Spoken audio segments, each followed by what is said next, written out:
Hi, friends. It's Glenn. It's spooky time, September 9th this time to 2025. Oh, my goodness. We have another short story. Let's just jump into it. If you like short, spooky stories, this one might be for you.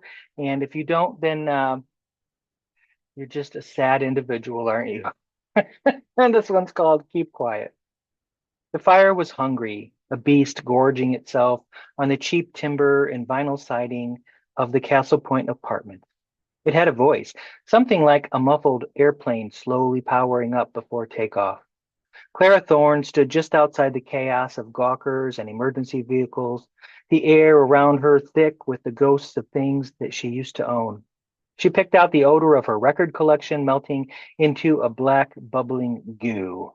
In the swirling wind above the hungry orange glow, she could see her beloved dog-eared paperbacks now transformed into floating black confetti.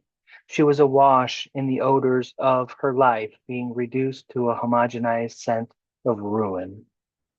On the monitor, clipped to the ENG camera, a different Thorne stared back. This one was cool, composed, her makeup a perfect mask of professional empathy. The tally light on the camera was a single bloody eye, and she spoke to it as if it were the only sane thing left in the world. A four-alarm blaze that has consumed the entire structure, she said. Her voice, the one the people of South Bend trusted to tell them the truth, was a smooth, factual river of dispassionate narration concealing her underlying panic. The words came automatically. They were armor for the 200 residents of Castle Point. This is a night of unimaginable loss. You have no idea, lady, a sarcastic voice in her head whispered. It sounded a lot like her dad. Try unimaginable on for size. It fits like a coffin. Behind her, the building gave a final mortal groan, and the roof collapsed inward, birthing a furious cyclone of sparks into the bruised night sky. A galaxy of tiny dying stars, each one a memory.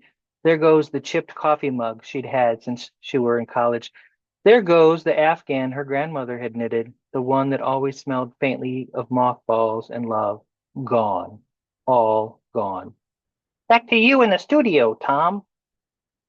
The red eye winked out. The armor dissolved. The professional construct known as Clara Thorne evaporated, and in her place was a 38-year-old woman in a soot-stained blazer who owned nothing but a 10-year-old Toyota and a gym bag full of sweaty laundry. The heat of the fire was suddenly personal, a physical blow. The beast on the other side of the yellow tape started to die, but it had already won the fight. Her cameraman, Dave, a gentle bear of a man, touched her elbow. You okay, Clara? You were totally professional. Just peachy, she heard herself rasp. As she drove away, the real damage settled in. It was the quiet, mundane reality of cold numbers on a banking app. She'd always been responsible, hadn't she? But the numbers on the glowing screen told a different story. They spoke of a quiet, steady bleeding, a decade and a half of pious donations to the church, 10% right off the top to St. Jude's, then the extra bits, the little nips and tucks, the bishop's appeal, the missionaries fund, the Catholic charities drive. She had, with the best of intentions, tithed herself into vulnerability. She wasn't just homeless. She was broke.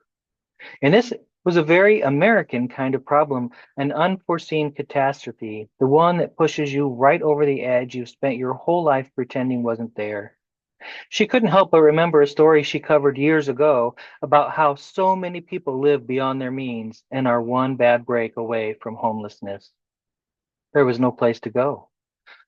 The only place was the institution that held her life savings in its collection plate. St. Jude's was one of those modern churches that looked more like a regional airport than a house of God.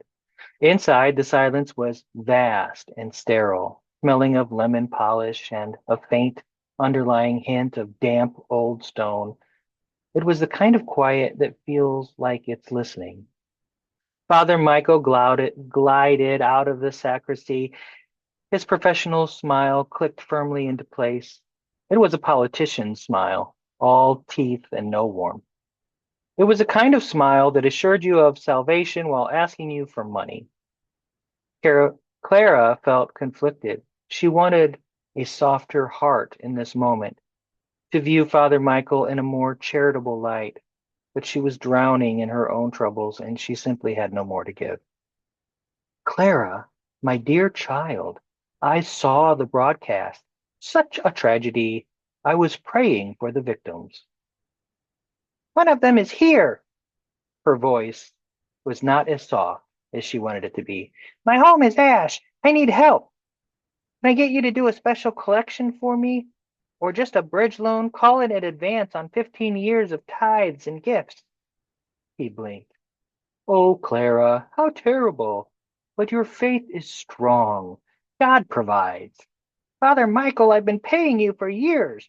Every time you ever asked, I was there, and now I'm asking. Help me with a loan or something. He put the soft smile back on. The church is not a bank. Our funds are for the truly hopeless. You'll endure this trial. The anger that had been simmering inside boiled over. It was hot and ugly and liberating. You want to see a test of spirit, Father? She yelled, and the sound of her own voice, a raw, profane thing in this holy place, was a shock. I gave you my money, my time, my belief. I gave you my professional credibility, and in return, you give me a pep talk? You're a black hole in a white collar, a spiritual pyramid scheme. Fueled by the sheer exhilarating blasphemy of it, she stormed down the aisle and slammed her open palm against the base of the huge cross. Pain, white and electric, shot up her arm. She jerked her hand back with a choked cry. A long, dark splinter from the cross had driven itself deep into the meat of her palm. It wasn't a clean wound, it was a violation. The wood had plunged in and then broken off, a piece of the sacred object now embedded in her profane flesh, a tiny, hostile stowaway. A single drop of her blood, dark as wine, fell and hit the white marble floor. In the church, the building itself reacted. They both felt it. It wasn't a sound, it was a presence making itself known. Every candle in the building was extinguished at once, their flames not flickering out, but snuffed, as if by a vast, invisible hand. A long hairline crack snaked its way across the ceiling, a silent plaster scar that shed a white powder that rained down over everything. The church was affirming her words or recoiling from them. But in either case, her blood and rage invited something that lay dormant in the room. Father Michael's face had gone the color of old parchment. The smile was gone, utterly erased, replaced by the slack-jawed terror of a man who had just seen a ghost at the foot of his bed. He wasn't looking at the candles or the ceiling. He was staring, transfixed, at the ugly, weeping wound in her hand. There's a place, he whispered, his voice a reedy thing, all the holy resonance gone. A convent, our silent mother, off Dragoon Trail. They they take women in for refuge. He was scrambling now, like a terrified bureaucrat trying to contain a hazardous spill. He needed to do something, not out of charity, but out of fear. He was trying to appease her now and lessen the possibility that she might use her media platform to damage the church. This wasn't the Clara he knew. This was a different Clara, stronger and possibly even formidable. It could be an opportunity, he stammered, his sales pitch returning. A story, the quiet life of devotion, uplifting. He went on to explain how the sisters needed money and a feel good story about them might help, grease the wheels. It's a win for everybody. Clara saw the whole shabby transaction. He couldn't just offer her safe haven for the night. There had to be something in it for the church. Oh, yes, I'm sure to find a story in all this, she thought. Thank you, Father, she said, her voice dripping with a sweetness that was its own kind of poison. It sounds like God's true own grace. The convent of Our Silent Mother was not so much a building as a secret. It squatted behind a high stone wall on a forgotten stretch of road, a place that time and memory had agreed to ignore. The air inside the walls was heavy and still, tasting of damp earth and a century of unspoken resentments. The nun who met her at the gate was young, with wide, terrified eyes of a trapped animal.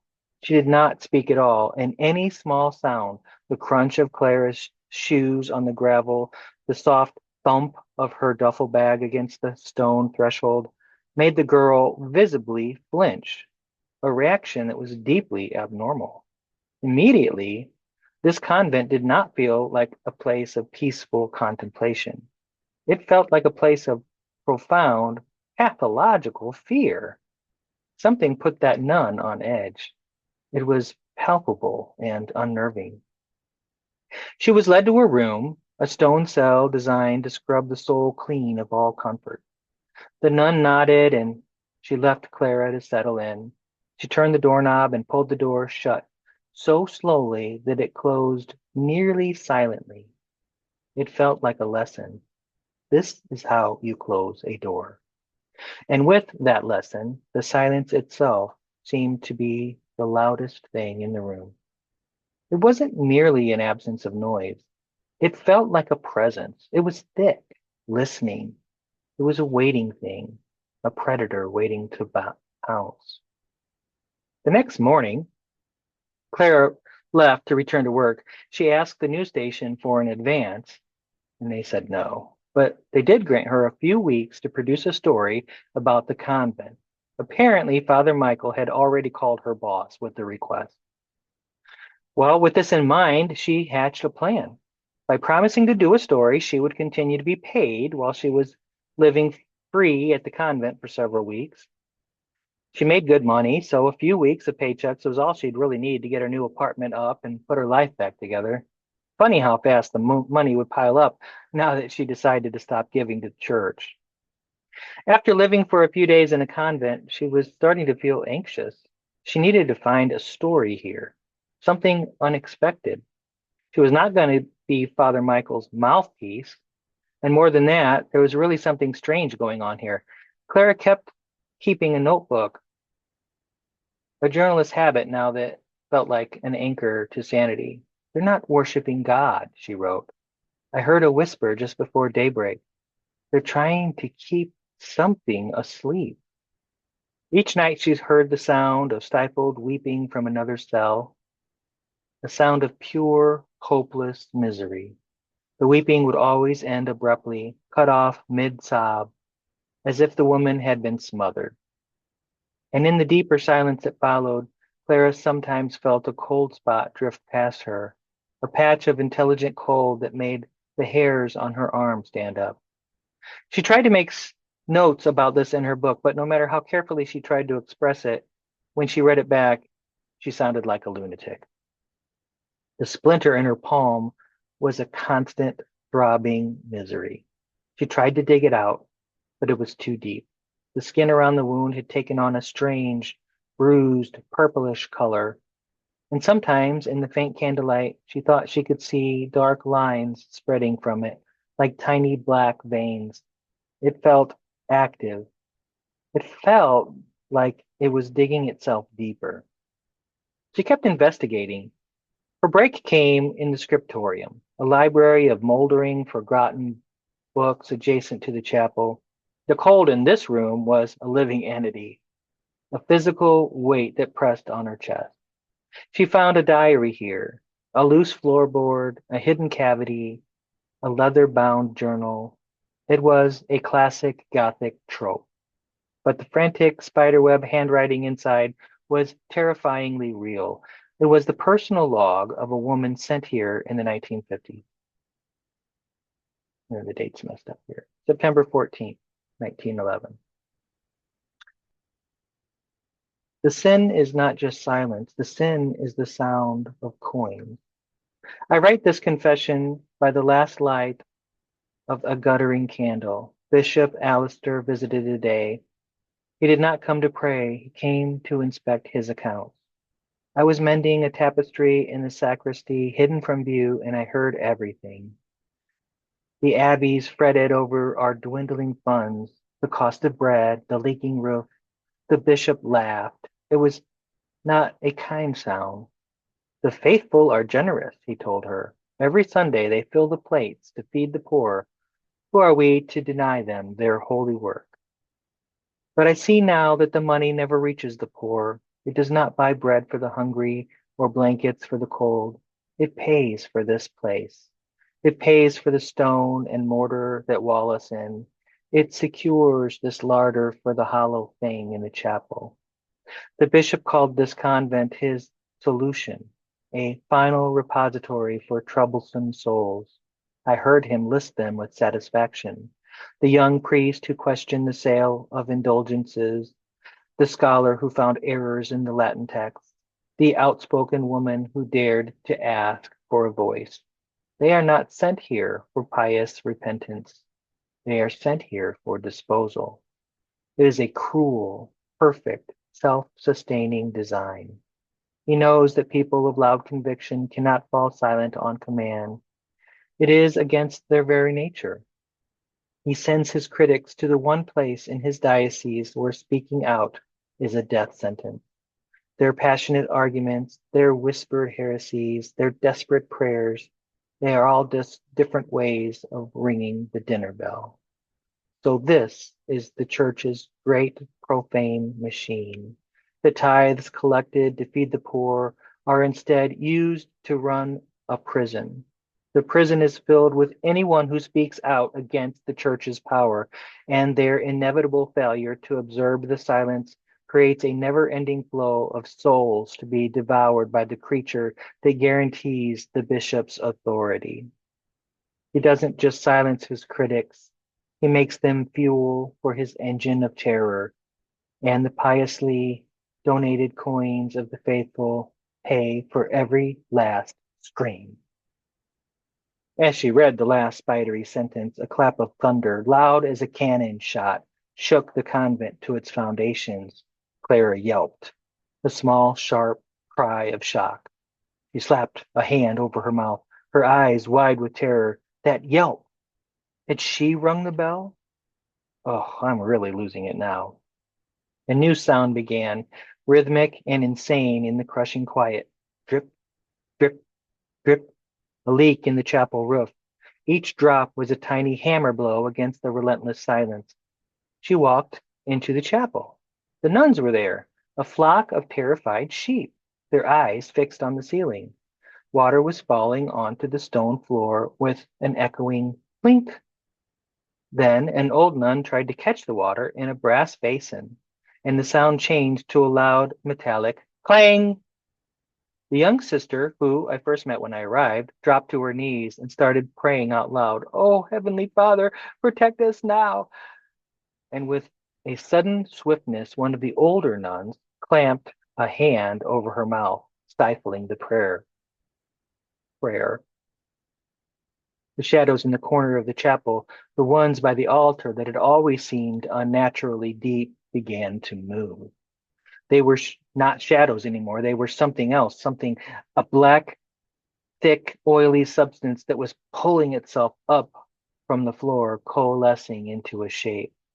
It took shape even as the nuns dropped to their knees, praying like mute children scream, mouthing unspoken words, their faces changing to a rictus of horror before the foreboding presence. It took the shape of a black nightmare in a nun's habit, impossibly tall, skeletal, its robes little more than grave rags. Its skin was the color of old bone, and faint dark letters seemed to writhe just beneath the surface, as if its flesh were made out of dark scriptures that had gone rotten. Its mouth was a perfect terror of its own, a puckered, stitched shut orifice, sewn with black wire from a thick, inky fluid like crankcase oil wept. As the nuns let out trembling gasps and strangled cries of fear, a tremor racked the creature. It raised its hands to its face and tore the wires from its flesh. The sound was wet and horrible.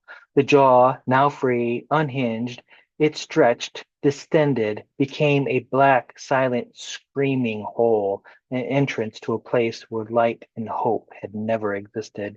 And in that moment, something shifted in Clara Thorne. The fear was still there, a cold, hard knot in her stomach, but it was joined by something else, a white, hot, cleansing rage. This thing, this abomination was the final ugly truth behind all the smiling lies of Father Michael, behind all the empty piety and the stolen tithes from the congregation. This was the monster at the heart of the machine. She ripped her camera from its bag. This was her job, to point a lens at the darkness and refuse to blink. She powered it on. The electronic beep seemed like a defiant trumpet blast. She hit the switch for the LED light, and a pure beam of uncompromising white light cut through the gloom and struck the creature. It recoiled with a silent, agonized hiss. The light seemed to burn it, to peel back its layers of shadow. Clara raised the camera to her shoulder, the plastic body of it cool and solid against her cheek. She began to speak, her voice ringing out, each word a stone throw at the monster. This is Clara Thorne reporting live. The church has a secret, a dirty little secret. It's kept buried here for 100 years. It's fed its faithful to a thing of darkness, trading their lives for silence. But the silence ends tonight. Creature unleashed a shriek, but it was a shriek of pure psychic energy, a wave of silent concussive force that blew the stained glass windows out of their frames, showering the chapel in a rain of colored glass. And then the nuns, their vows, their fear, their silence, all shattered by that psychic blast, finally found their voices. They started screaming, a chorus of raw, ragged human screams, a sound of terror and pain, and underneath it all, a terrible, dawning liberation. They fled, a stampede of broken women. The creature ignored them. Its eyeless face was fixed on Clara. In the light, on the voice, it surged towards her, a river of animated shadow and ancient hate. She stood her ground. She held the camera steady, and as the thing lunged, its impossible mouth gaping to swallow her whole, the splinter in her hand flared. It wasn't pain anymore. It was heat, a clean, white, brilliant heat, a pure, holy fire. The skin on her palm glowed, and through it she could see the splinter, no longer a sliver of dark wood, but a pure sliver of concentrated light. It wasn't a piece of the cross, it was a piece of the faith that the cross was supposed to represent, a tiny, forgotten spark of the real thing. She didn't think, she acted. As the maw of darkness descended, she balled her hand into a fist and punched straight into the creature's throat. Get out of my story, she roared. The moment the splinter made contact with the unholy thing's core, it detonated, not with a sound, but with a silent, absolute explosion of pure white light. It was the light of a star being born. The creature was unmade, its substance of shadow and spite simply ceasing to exist, erased by a force its darkness could not comprehend. The light faded, leaving Clara standing alone in the wrecked but cleansed chapel. The recording light on her camera was still blinking. The first tentative rays of dawn were filtering through the broken windows. She had faced the thing that fed on silence, and she had made it a headline news. The story was hers, and she was going to tell it. Ooh, hoo, hoo, hoo, hoo. Spooky. All right, that's that one. I hope you guys have a great day, and I hope that the spooky season brings everybody a lot of happiness. Bye bye.